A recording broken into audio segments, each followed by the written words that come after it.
Gujarat police ભરતી board દ્વારા હાલમાં ચાલી રહેલી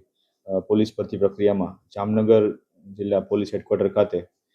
જે રનિંગ માટેનું ગ્રાઉન્ડ આવેલું છે ત્યાં આ પ્રક્રિયા ચાલુ હોય તે દરમિયાન એક ગેરરીતિનો બનાવ ધ્યાને આવતા જેની બાબતે Jamnagar city B division police station ખાતે ફરિયાદ દાખલ કરવામાં આવેલી છે.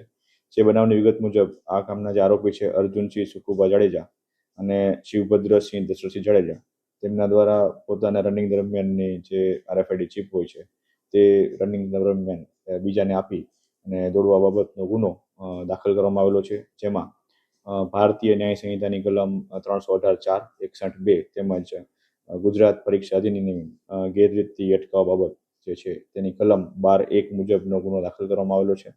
અને હાલ આગળની તપાસ ચાલુ છે. સર, ખબર કેવી રીતે પડી, કેવી રીતે ચીપ બદલાવી હતી, કરવામાં આવી હતી, એમાં શું?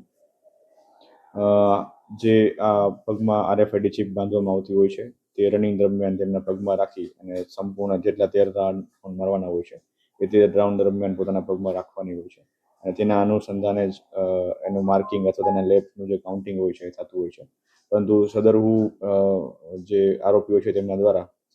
પોતાના એક વ્યક્તિની ચિપ બીજા વ્યક્તિને આપી દેવામાં આવેલી હતી અને જેના અનુસંધાને જે ટેકનિકલ એનાલિસિસના અંદાજે આ બાબતનું ધ્યાને આવેલું હતું અને જેના આધારે ગુનો નોંધવામાં આવેલો છે.